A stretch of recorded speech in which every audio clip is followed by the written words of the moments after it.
Hello বাচ্চো, welcome to biohack NEET প্রস্তুতির জন্য বাংলা ইউটিউব চ্যানেল। তো আজকে 18ই জুলাই, তোমরা জানো আজকে সুপ্রিম কোর্টে নিট মামলার গুরুত্বপূর্ণ হিয়ারিং রয়েছে। তো আশা করা যাচ্ছে যে 24 লক্ষ স্টুডেন্ট তারা নিজেদের জাস্টিস আজকে মহামান্য প্রধান বিচারপতি এবং সুপ্রিম কোর্টের কাছে পাবে। আমাদের নজর তো সেদিকে থাকবে, যদি কোনো লেটেস্ট ইনফরমেশন পাই আমি তোমাদের অবশ্যই জানাবো।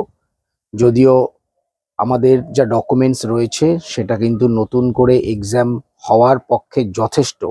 যাই হোক, আরেকটা লেটেস্ট খবর দিয়ে রাখি, কালকেই আবার এনটিএ নতুন করে একটা হলফনামা বা এফিডেভিট সুপ্রিম কোর্টের কাছে দিয়েছে এবং সেখানে কিন্তু এনটিএ দাবি করছে যে এই যে নাম্বার যে বেড়েছে সেটা কিন্তু 660 থেকে 720-র মধ্যে নয়। সমস্ত স্টুডেন্ট এই সিলেবাস যে রিডাকশন হয়েছে তার বেনিফিট পেয়েছে এবং প্রত্যেক ব্র্যাকেটে নাম্বার কিন্তু প্রত্যেকের বেড়েছে। যদিও সিলেবাস রিডাকশন কথাটা সব জায়গায় উঠছে, সিলেবাস অ্যাড হওয়ার কথাটা উঠছে না। যাই হোক, তো এনটিএ এর যেটা বক্তব্য, এই যে নাম্বার যে বেড়েছে সেটা শুধুমাত্র সিলেবাস রিডাকশনের জন্য বেড়েছে এবং সেটা সব স্টুডেন্টই তার বেনিফিট পেয়েছে। 1 আর 2 নম্বর, no systemic failure and no paper leak, মানে পেপার লিক এবং সিস্টেমিক ফেলিওর দুটোকেই কিন্তু এনটিএ ডিনাই করলো।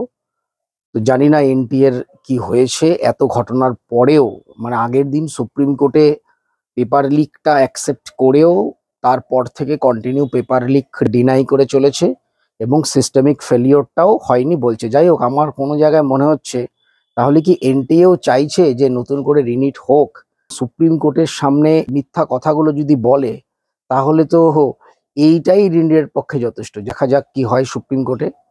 রিনিটের পক্ষে চান্স রয়েছে এবং আমরা প্রত্যেকে আশাবাদী যে আজকে কিন্তু 24 লক্ষ স্টুডেন্ট তাদের প্রপার জাস্টিস পাবে। নতুন কোনো ইনফরমেশন এলে আমি অবশ্যই তোমাদের জানাবো। টাটা।